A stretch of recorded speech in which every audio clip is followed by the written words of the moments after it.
Hi friend, আমি শুক্লা আবার এসে গেছি একটা নতুন রান্নায়, অপূর্ব স্বাদের ধোকার ডালনা। তোমাদের যদি আমাদের রান্নাগুলো ভালো লাগে তাহলে একটা লাইক, কমেন্ট আর সাবস্ক্রাইব করো। দেখো আমাদের রান্না। এই প্রথমের ছোলার ডালটা রাতভর ভেজানো আছে, 250 মতো ছোলার ডাল। এটা মিক্সার গ্রাইন্ডারে বাটতে হবে ছোলার ডালটা। আর দাও মা, আর জল দাও, কতটা দিতে হবে? এই গ্লাসের এইটুকু জল দিয়ে এটা ভালো করে মিক্সিতে ওই বেটে রাখা ছোলার ডালটার মধ্যে কি দিচ্ছ? 1 চামচ আদা বাটা, 1 চামচ 1 চামচ আর একটুখানি, এই যে একটুখানি আদা বাটা, সামান্য, এটা সামান্য হলুদ, আচ্ছা একটু জিরে ধনে বাটা 1 চামচ, একটু সামান্য লঙ্কা। আপনারা যারা কাঁচা লঙ্কা খান তারা কাঁচা লঙ্কা বাটাও দিতে পারেন, আর যারা গুঁড়ো লঙ্কা খান তারা গুঁড়ো লঙ্কাও দিতে পারেন। এই যে নুনটা একটু নিজের মতন করে দেবেন, যেমন আপনারা নুন খাবেন স্বাদ মতো নুন দেবেন। হ্যাঁ, আর এই ছোলার ডালের বাটার মধ্যে কিন্তু একটু সামান্য মিষ্টি দেবেন, সামান্য। আর আপনারা যদি মিষ্টি না খান তাহলে দেন না। দিয়ে এই যে এটা খুন্তি দিয়ে ভালো করে নেড়ে দিতে হবে। নাড়তে হবে।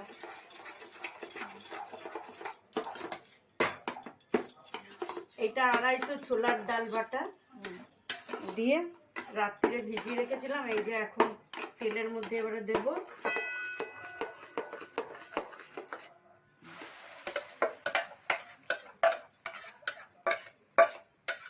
যে এটা ভাজতে হবে।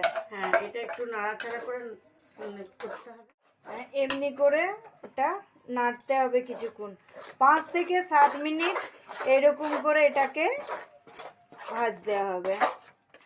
দেখো এটা হয়ে গেছে, এমনি হবে, এরকম হবে, এই যে এরকম হবে। হ্যাঁ, এরকম হবে। হ্যাঁ, এবারে আমি গ্যাসটা অফ করছি। এবারে দেখুন থালায় ঢাললাম।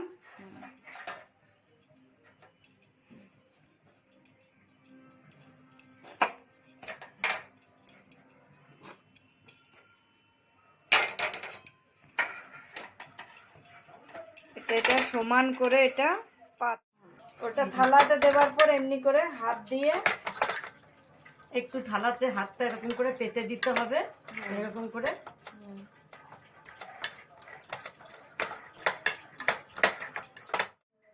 দেখো থালাতে এমনি করে ভালো করে পাতা হয়ে গেছে। এবারে এটা চাকু দিয়ে নিজেরা যেমন সাইজের কাটবে তেমনি করে এরকম কেটে। দেখো তেলটা গরম হয়ে গেছে, এবার কেটে রাখা ধোকার পিসগুলো সব তেলে দিতে হবে। দাও, এবার এগুলো ভাজতে হবে।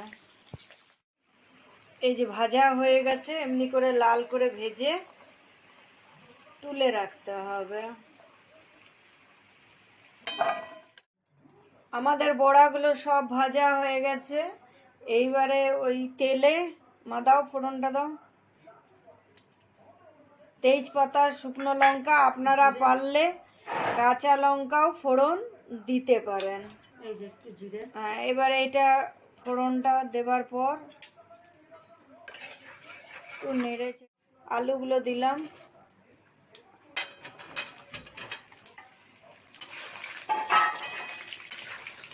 আলুগুলোকে একটু ভাজতে হবে। হ্যাঁ, একটু ভাজতে হবে, একটু লাল লাল করে আলুগুলো। এই যে লাল করে আলুগুলো ভাজা হয়ে গেছে, লাল করে ভেজেছি। দাও, এবারে কি দেবে? দাও 2 চামচ হলুদ,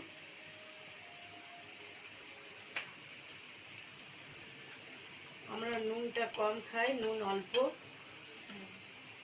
হ্যাঁ, একটু ভাজার পর নুন হলুদ দেওয়ার পর একটু ভাজার পর ধনে জিরে মিশানো, 4 চামচের মতন ধনে জিরে মেশানো,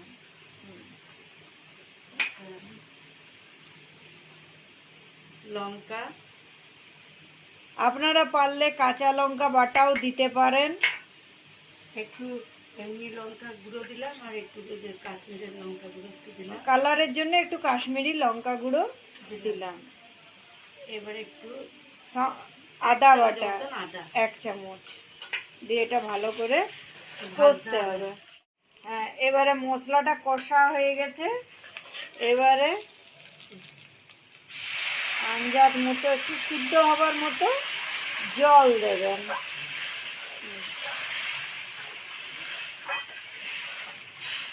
একটু বেশি জল দিতে হবে, কেননা ধোকার বড়াগুলো তো ওর মধ্যে ডুববে, আলুটা সিদ্ধ হয়ে গেলে তবেই তৈরি হয়ে যাবে অপূর্ব স্বাদের ধোকার ডালনা। এবারে কি করবে মা, ঢাকা দিয়ে দাও। এবারে ঢাকা দিয়ে দিচ্ছি, দিয়ে তারপরে আমরা হ্যাঁ, এবার দেখি আলুটা সিদ্ধ হয়েছে কিনা। মা দেখো আলুটা সিদ্ধ হয়েছে কিনা।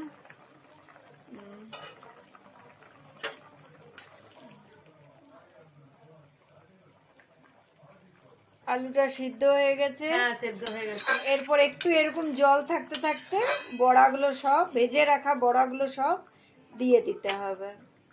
এই যে,